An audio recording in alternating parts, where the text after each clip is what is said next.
I hope you guys are feeling festive because today we are going to prepare a beautiful Christmas brunch that the whole family will love. I have a fried chicken and waffle board, cinnamon roll muffins, some grits and greens, as well as eggs, potatoes, and bacon. Y'all, we're going to get started with the grits and greens. Now, I did something different this time and I tried to prepare my grits in the Instant Pot because y'all, the internet told me I could do it. So I was like, let me go ahead and give this a shot. So I melted a few tablespoons of butter in the Instant Pot, and then I added some grits, some milk, some water, as well as a generous pinch of salt and pepper. Then I put in some chicken bouillon paste. I mixed everything together, making sure that there were no grits stuck to the bottom of the Instant Pot liner. I set this to pressure cook for 5 minutes with the intention to let it natural pressure release for at least 30 minutes. Now, while that was cooking, I prepared my greens. These are some very tender, sweet collard greens from my garden. And I do say sweet because once greens go through a frost, they actually take on a sweeter flavor because they produce sugars to keep them from freezing. So I'm going to take out the stem and then I am going to roll together my greens. I have a combination of mustard greens, collard greens, and as well some kale. I'm going to cut these kind of on the thinner side. I'm looking for about 1/4 of an inch because I'm going to eat them with the grits. I don't want big chunks of greens. If you cannot find like young collard greens, the best substitute is kale because we are not going to cook these greens very long. I'm going to show you how I'm going to do a sweet and spicy type of green that will pair perfectly with some cheesy grits. I have about 3 slices of thick cut bacon. I'm going to saute these until they release their fat and become crispy. Then I'm going to take out the bacon, and y'all know we leaving that bacon grease. Baby, that's that hip piggy gold. Okay. Right into that bacon grease, I'm going to add in half of a thinly sliced onion and begin to saute this for about 2 to 3 minutes, and then put in about 2 cloves of minced garlic and saute that about 30 seconds. Then I am going to add in all of my greens. I am not going to add in a bunch of water or anything like that. These are kind of going to fry in their own juices. I'm going to season these greens with smoked paprika, buttery garlic seasoning, some crushed red chili pepper, garlic, vegeta, as well as some chicken bouillon. Then I'm going to put in some dry white wine and some honey. Now look, don't knock the honey until you try it. It is going to bring out a really nice sweetness in the greens. And remember, these are sweet and spicy greens. So this is going to be a great little alternative to some of your typical greens you might eat. I'm also putting in some hot sauce, some apple cider vinegar, and just a touch of water just so the skillet does not run dry. I am going to cook these greens until they are tender. Since these greens are young, it's only going to take about 10 minutes. You don't want to overcook these because you want to maintain that beautiful, vibrant green color. So y'all, let me tell y'all what happened with my grits. So once the Instant Pot came to pressure, it then gave me the burn notice. So I suspect the grits were starting to stick to the bottom of the liner of the Instant Pot. However, since it was pressurized, I decided to just let it natural pressure release for 30 minutes like I had decided in the beginning, just to see if the grits would cook, because y'all know it's still hot up in there. The grits ended up fully cooking while it was depressurizing, and everything worked out. There was no burnt grits or anything like that. So I just adjusted the seasoning of the grits with cheese, butter, a little bit of half and half, salt, pepper. You could add a little more chicken bouillon, whatever you like. And then I placed the grits on the side and I just put this on the keep warm mode. When you go to serve these, if you need to add a little extra milk or water, you just do so to loosen it up, and you can also warm them up on the saute. Next, we are going to work on that chicken. Okay, baby, I have some chicken breasts here, and y'all know I don't really rock with the chicken tartare, okay? However, I wanted some boneless chicken for some nuggets, so I decided to take about 2 really fat chicken breasts, and I cut them into nugget size. Now, if you do not want to make nuggets, you can buy some nuggets just from like Chick-fil-A or something like that to use with the chicken and waffle board. But see, I ain't gonna do y'all like some of these fast food people where they just be taking one piece of small chicken and cutting it in half and calling it 2 nuggets. We got some meat today. All right. Have y'all ever marinated y'all chicken with a little pickle juice? Baby, just put a little bit. Okay. We don't want, heavy pickled chicken. I'm also going to put in about 1/4 of a cup of hot sauce. And then I will cover the chicken with a bit of buttermilk. Now, y'all, you don't need to be ashamed to use no MSG. Honey, when you buy those nuggets from the fast food, they are putting MSG in them to make them taste better. Just a pinch. This is about 1/4 of a teaspoon, and all of the chicken is just fine. I'm going to add 1 egg and about a tablespoon of mustard. Then I'm going to mix this well. The only other seasoning I'm going to add is a little bit of salt. Then I'm going to cover this and let this sit at room temperature for about an hour to marinate. Once this chicken has come to room temp and is well marinated, I'm going to prepare the breading. I have some self-rising flour. I'm going to use about 3 cups. I like to use self-rising flour because it already has baking powder in it, which will help your chicken be extra crispy. Now I'm going to go in with all my spices. I have some chicken bouillon, some garlic butter seasoning, some smoked paprika, just a little bit of salt, and I'm going to mix this together well. If you like the breader that I am using, I'm going to link this in the description box. However, you do not have to use this. You can use a bag, just some Tupperware, whatever it is you want. I'm using this today because my mama got it for me, okay, and I appreciate her.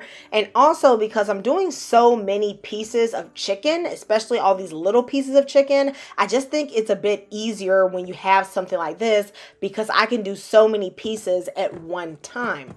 Once I have loaded up about 1/3 of my chicken pieces, I'm going to flip the breader back and forth quite a bit so that I can get the chicken coated. And you will see that the excess flour has already shaken off and it is at the bottom. Then I'm going to place them to the side on a plate. I will just allow them to rest while I bread the rest of the chicken.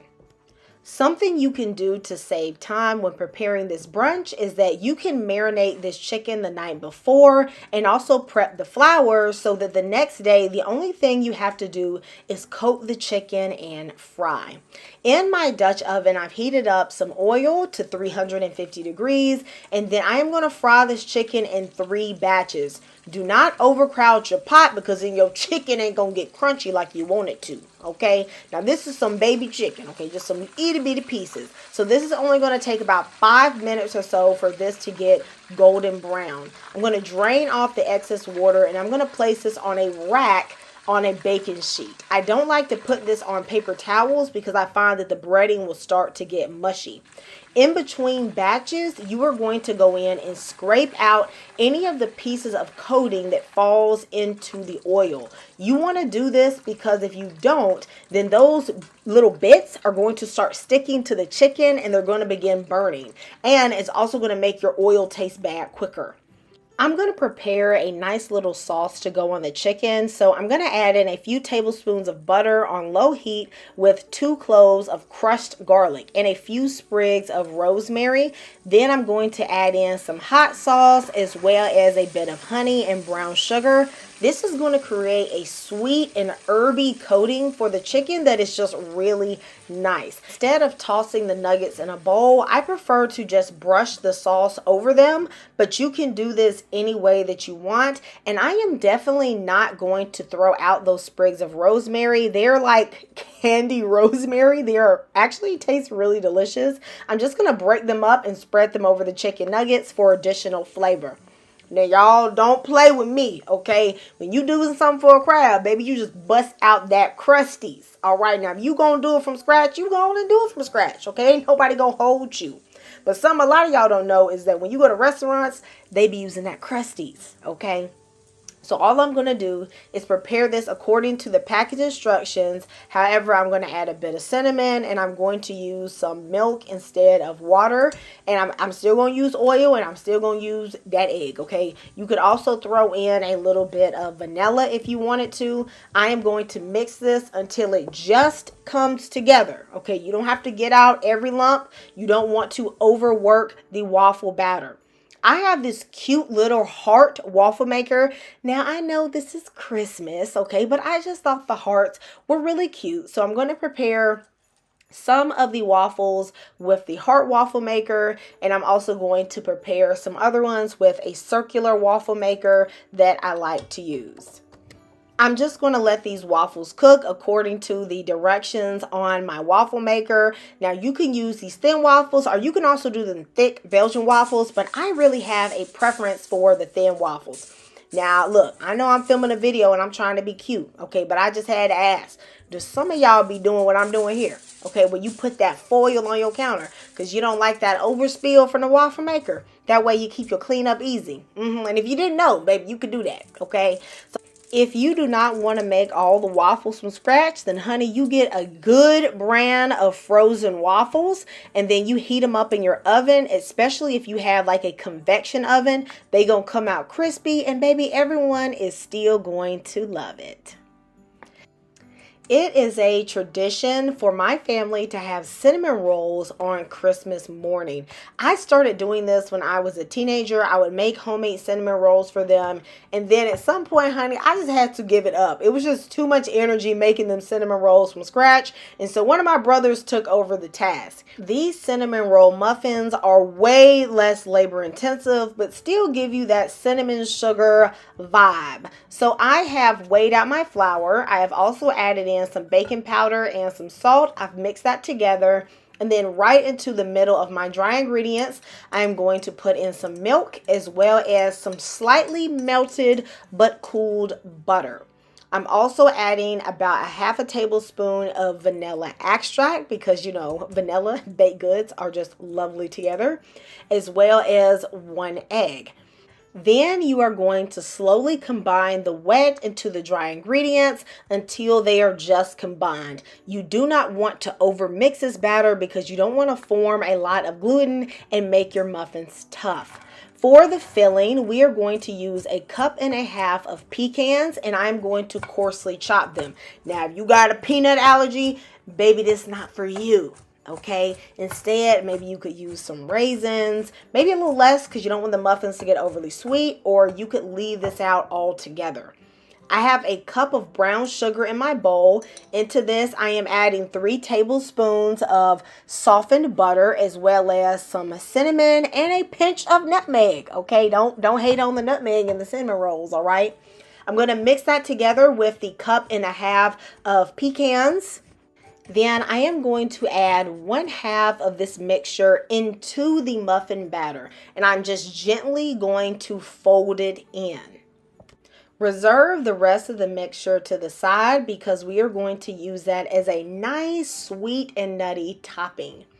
Once this is prepared, bring out your muffin tin, and y'all, I got the most adorable tulip holiday muffin liners.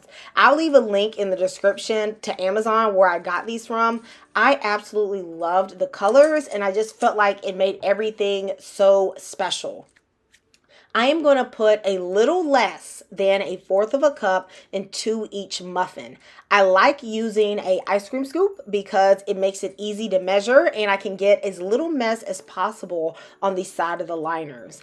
Then I'm going to divide the rest of the nut and brown sugar mixture over the top of the muffins and bake this at 350 degrees for 12 to 15 minutes. You do not want to over bake these, or y'all, the muffin's gonna be dry. Okay. One thing I can tell you about this recipe is that, honey, this thing is about as good as a bakery, okay? Really easy to make, but just really delicious. For the top, you know we have to have some icing, so I have 2 ounces of softened cream cheese, 1 cup of powdered sugar, and 1 tablespoon of milk and a bit of vanilla.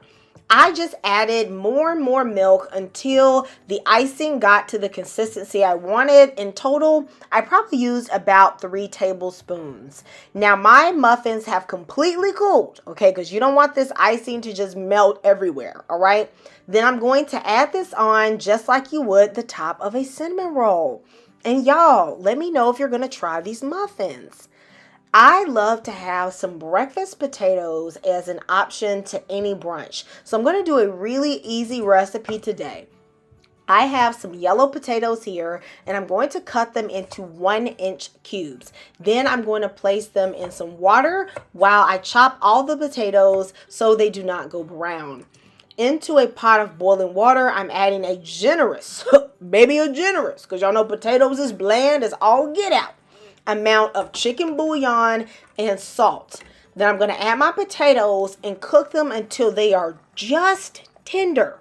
That's going to take about 13 minutes. A fork should go through, but it shouldn't be mushy. It should be slightly firmer than potato salad potatoes, okay? Then you're going to drain this and you're instantly going to put some cool water on them because you want to stop the cooking process.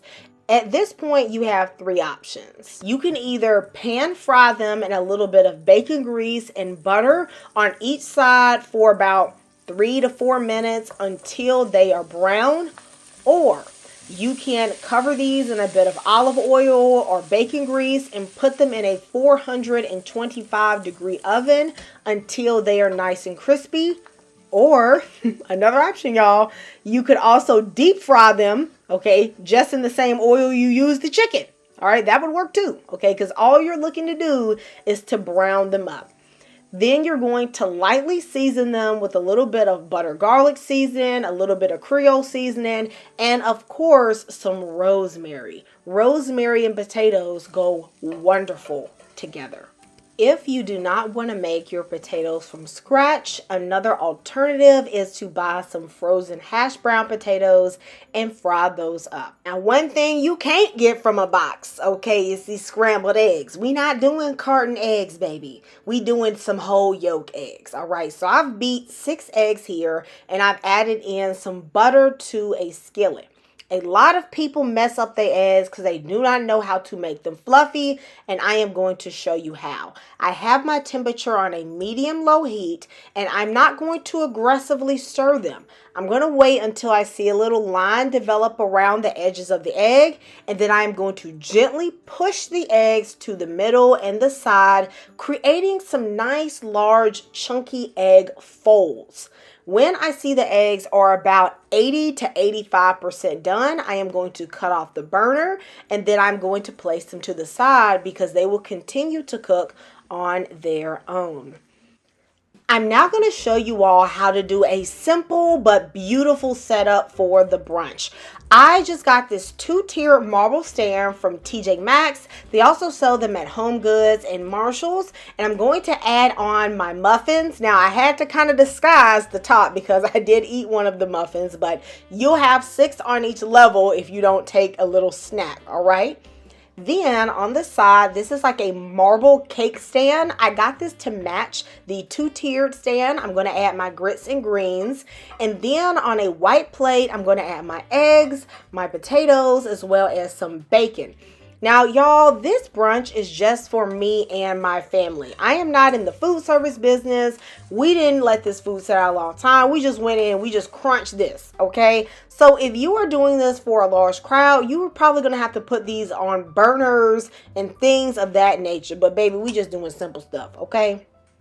The fried chicken and waffle board was just the star of the show for me. So I am first going to put down 3 ramekins. I like to set those down first because it just gives me a way to sort of angle and decorate the rest of the design.